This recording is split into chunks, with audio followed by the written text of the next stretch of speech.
Morning students, आज हम job analysis part 2 पढ़ने जा रहे हैं, जिसमें आज हम need and importance of job analysis की बात करेंगे। एज पार्ट 1 में हम कॉन्सेप्ट ऑफ जॉब एनालिसिस को डिस्कस कर चुके हैं।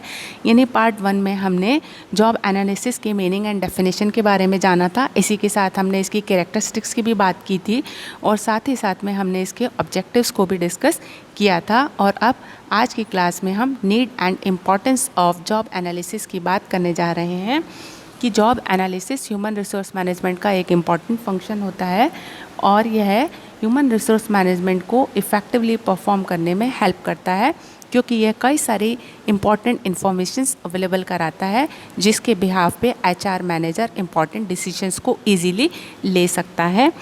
तो ये कहेंगे कि जो ह्यूमन रिसोर्स मैनेजमेंट है उसमें जॉब एनालिसिस का बहुत इम्पॉर्टेंट रोल होता है।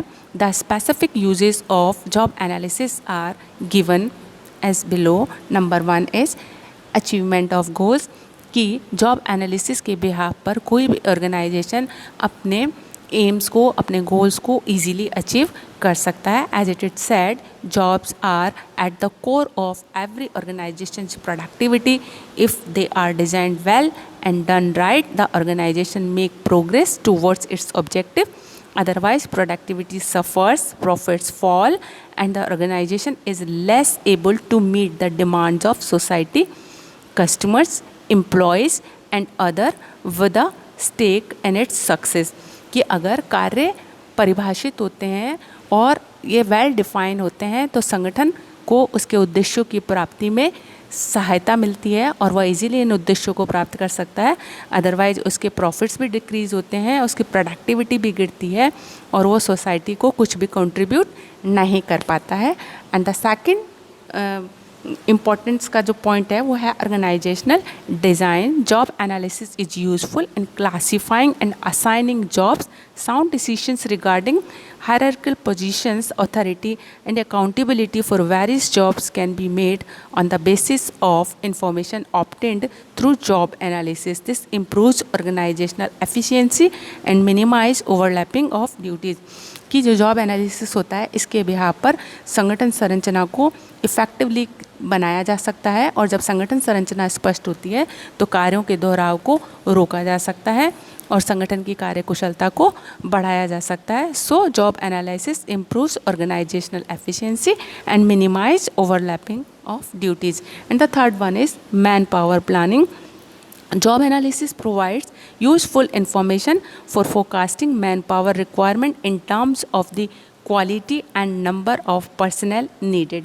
कि जो जॉब एनालिसिस होता है वो मैन पावर प्लानिंग के लिए दो इम्पॉर्टेंट इन्फॉर्मेशंस को प्रोवाइड कराता है कि quality and number of the employees के बारे में जानकारी हमें जॉब एनालिसिस से मिल जाती है। और मैन पावर प्लानिंग के लिए यह दो सूचनाएं आधारभूत सूचनाएं मानी जाती हैं और इन्हीं के आधार पर मैन पावर प्लानिंग किया जाता है। So job analysis is important. Man power planning करने के लिए यह बहुत इम्पॉर्टेंट होता है क्योंकि यह नंबर और क्वालिटी दोनों के बारे में इंफॉर्मेशन देता है। इसके आधार पर यह जाना जा सकता है कि कितनी संख्या में और किस योग्यता वाले व्यक्तियों की आवश्यकता होगी। And the next is recruitment, selection and placement. Job analysis provides personnel management with information on what the job entails and what man requirements are required to carry out these activities. This information is basis on which the company decides that sorts of people to recruit and choose। कि job analysis के द्वारा यह जानकारी मिलती है कि कार्य क्या है और कार्य को करने वाले व्यक्तियों में किन योग्यताओं की अपेक्षा की जाती है, क्या क्वालिफ़िकेशन एंड क्वालिटीज़ एक्सपेक्टेड होती हैं। तो जब यह चीज़ें क्लियर हो जाती है, ये बातें सूचनाएं क्लियर हो जाती हैं तो इसके आधार पर रिक्रूटमेंट, सिलेक्शन और प्लेसमेंट को इफ़ेक्टिवली किया जा सकता है। So it is very helpful in recruitment, selection and placement। And the next is orientation and induction. In orienting and inducting new employees, job analysis helps to clarify what the employees need to know about his job। job analysis के behalf पर यह जाना जा सकता है कि employees को काम के किन एस्पेक्ट्स के बारे में उनको एक स्पष्टीकरण देना है या स्पष्ट जानकारी देनी है और इस तरीके से उन्हें कार्य के बारे में डिटेल में बताया जा सकता है. So it helps the employ to learn the activities, task and duties that are required to perform a given job more effectively. इस तरीके से वह कार्य के बारे में, कार्य में सम्मिलित विभिन्न गतिविधियों को, उनकी ड्यूटीज़ को और उसके कई सारे टास्क्स को इफ़ेक्टिवली जान सकते हैं और अपने काम को एफिशिएंटली कर सकते हैं. And the next is training and development. The information provided by job analysis may be useful in identifying training needs and developing the content of training program. Job analysis के ब्याह पे यह जाना जा सकता है कि जो एम्प्लॉयज़ हैं उनको कार्य के किन क्षेत्रों में प्रशिक्षण की आवश्यकता है, वो कौन से कार्य क्षेत्र हैं जहाँ पर कि कर्मचारी लैक कर रहे हैं या वहाँ जो कि उनका वीक एरिया है. तो जॉब एनालिसिस करके यह जाना जा सकता है कि कार्य की क्या अपेक्षाएं हैं और कर्मचारी उन अपेक्षाओं पर कितना खरा उतर रहा है. And accordingly training and development programme organise किए जा सकते हैं. It also helps in designing the development programmes for the employees. Job rotation, job enlargement and job enrichment are based on an analysis of job requirement. कि जो कार्य की आवश्यकताएं होती हैं उसी के अनुसार ये development programme, job rotation, job enlargement, job enrichment को प्रिपेयर किया जाता है या इनके आधार पर इन कार्यों को आसानी से किया जा सकता है. And the next is performance appraisal. Appraising performance involves comparing an employee's actual performance with his desired performance, and it is job analysis that determine desired performance in terms of standards to be achieved and activities to be performed. कि जो job analysis होता है वो performance appraisal के लिए एक criteria provide कराता है, क्योंकि परफॉर्मेंस अप्रेजल में यह देखा जाता है कि जो एम्प्लॉयज़ हैं वो डिज़ायर्ड परफॉर्मेंस को प्रोवाइड करा रहे हैं या एक्चुअल परफॉर्मेंस और डिज़ायर्ड परफॉर्मेंस में डिफरेंस है. तो इस तरीके से यह क्राइटेरिया जॉब एनालिसिस के कारण ही अवेलेबल होता है कि एक जॉब में क्या एक्सपेक्टेड है एंड अकॉर्डिंगली ही एम्प्लॉयज़ को उससे जज किया जा सकता है या उनका मूल्यांकन इसके आधार पर किया जा सकता है. And the next is compensation. The compensation in forms of salary, incentive etcetera is usually tied to the jobs required skills, educational level, safety hazards etcetera. यानी जो कॉम्पनसेशन है जिसको कि हम सैलरी भी कहते हैं, तो यह जो सैलरी है इसका निर्धारण कार्य के आधार पर होता है कि एक कार्य में कितने चैलेंजेस हैं या क्या स्किल्स रिक्वायर्ड है या क्या एजुकेशन लेवल रिक्वायर्ड है या क्या सेफ्टी हैज़ार्ड्स हैं वहाँ पे. इस तरीके के तत्वों के आधार पर सैलरी का निर्धारण होता है और ये सारी सूचनाएं जॉब एनालिसिस के थ्रू अवेलेबल होती हैं. So job description and analysis can be used to estimate the value and appropriate compensation for each job.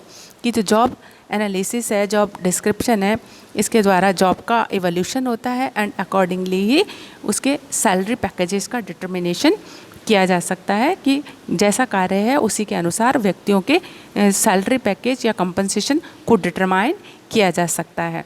Job description and analysis can be used to estimate the value and appropriate compensation for each job. And the next is job evaluation. कि जो job analysis है वो job evolution के point of view से भी important होता है, यानी कार्य मूल्यांकन. Job analysis is also valuable in providing the information that makes comparison of jobs possible. कि इसके आधार पर कार्यों में अंतर किया जा सकता है और अलग अलग कार्यों को अलग अलग विशेषताओं और उनके महत्व के आधार पर उनको क्लासिफाई किया जा सकता है. Job evolution specifies the relative values of each job in the organization. It is an important part of salary management. कि ये कार्यों में अंतर कर सकता है, रिलेटिव्स वैल्यू को डिफाइन कर सकता है कि कौन सा कार्य ज़्यादा चैलेंजिंग है, ज़्यादा टफ़ है और उसमें कितने ज़्यादा रिस्क्स हैं या कितने टफ़ एफर्ट्स रिक्वायर्ड हैं. तो जॉब एनालिसिस के बिहाफ पर जो काम है उनका एवोल्यूशन किया जा सकता है और इस तरीके से सैलरी मैनेजमेंट के लिए भी यह एक क्राइटेरिया प्रोवाइड कराता है। सो जॉब एनालिसिस जो होता है उसके आधार पर जॉब एवोल्यूशन और जॉब एवोल्यूशन के आधार पर सैलरीज को डिसाइड किया जा सकता है, या ये कह सकते हैं कि ह्यूमन रिसोर्स मैनेजमेंट की जितनी भी एक्टिविटीज़ हैं उनमें जॉब एनालिसिस अपना रोल प्ले करता है। And the next is career development. It provides the employee with data concerning opportunities and recruitment and requirement for careers within the organization. कि जो जॉब एनालिसिस होता है वो ये डिफ़ाइन करता है कि एक काम को करने के लिए क्या परफॉर्मेंस रिक्वायर्ड है, क्या क्वालिटीज़ रिक्वायर्ड है, क्या एक्सपीरियंस रिक्वायर्ड है, क्या क्वालिफिकेशन रिक्वायर्ड है, क्या एक्सपेक्टेड है। ये वेल डिफाइंड होता है और ऐसा वेल डिफाइंड हो जाने से ऑर्गेनाइजेशन भी अपने करियर पाथ को डिफाइन करके एम्प्लॉयज़ को कम्युनिकेट कर सकते हैं एंड अकॉर्डिंगली जो एम्प्लॉयज़ हैं वो अपने करियर को प्लान कर सकते हैं। इस तरीके से जो जॉब एनालिसिस है वो करियर डेवलपमेंट में हेल्पिंग होता है। Job information is useful in charting channels of promotions. It provides the employee with data concerning opportunities and requirement for career within the organization. कि एक ऑर्गेनाइजेशन में किस तरीके से वो किन करियर पाथ से गुजर के करियर का डेवलपमेंट कर सकते हैं, इसकी जानकारी जॉब एनालिसिस से जो सूचनाएं मिलती हैं उसके आधार पर ऐसा चार्ट प्रिपेयर किया जा सकता है और ऐसा पाथ बनाया जा सकता है। So it is helpful in career development programs. तो इन आधारों पर कहा जा सकता है कि जो जॉब एनालिसिस है वह बहुत इम्पॉर्टेंट होता है। लेकिन जॉब एनालिसिस की इम्पॉर्टेंस के जो पॉइंट अभी डिस्कस किए गए ये कोई अल्टीमेट पॉइंट्स नहीं है, और भी कई सारे इम्पॉर्टेंस के पॉइंट्स इसके हैं जो कि इसमें ऐड किए जा सकते हैं। जैसे कि मैं कहूँ कि इसके आधार पर काउंसलिंग की जा सकती है, क्योंकि जब जॉब एनालिसिस जॉब को डिफ़ाइन करता है तो एम्प्लॉयज़ से एक्सपेक्टेशंस भी डिफ़ाइन हो जाती हैं, और अगर एम्प्लॉयज़ उस एक्सपेक्टेशंस में को फुलफ़िल नहीं कर पाते हैं या उसमें लैक करते हैं तो उनकी काउंसलिंग की जा सकती है और उन्हें क्लियरली कम्युनिकेट किया जा सकता है, काउंसिल किया जा सकता है कि उनसे क्या अपेक्षा की जा रही है और वह किस तरीके से काम को परफॉर्म करे। इसी के साथ में जब कर्मचारियों को यह क्लियर रहता है कि उनका क्या टारगेट है, क्या क्या उनसे एक्सपेक्टेशन है, तो अकॉर्डिंगली ही वो अपने प्रयासों को उसी डायरेक्शन में मूव करते हैं और इस तरीके से उनका जो डिसकंटेंट है या कंप्लेंट्स हैं वो भी मिनिमाइज हो जाती है। Job analysis can be useful in preventing dissatisfaction और सेटलिंग डिस्प्यूट्स। इसके आधार पर डिस्प्यूट्स को भी प्रिवेंट किया जा सकता है, रोका जा सकता है।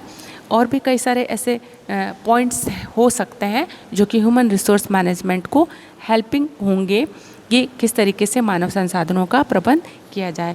So job analysis is very much important in human resource management. मानव संसाधन प्रबंध के जितने भी कार्य हैं, चाहे वो प्लानिंग का काम है, चाहे ऑर्गेनाइजेशन का काम है, चाहे डायरेक्शन का काम है, चाहे सैलरी का है, ट्रेनिंग का है, डेवलपमेंट का है, काउंसलिंग का है, ग्रीवांस हैंडलिंग का है, सभी कार्यों में job analysis important informations provide कराता है और इसके बिहाफ पर ह्यूमन रिसोर्स मैनेजमेंट को इफ़ेक्टिवली किया जा सकता है। So job analysis is an important aspect of human resource management. That's it. Thank you so much.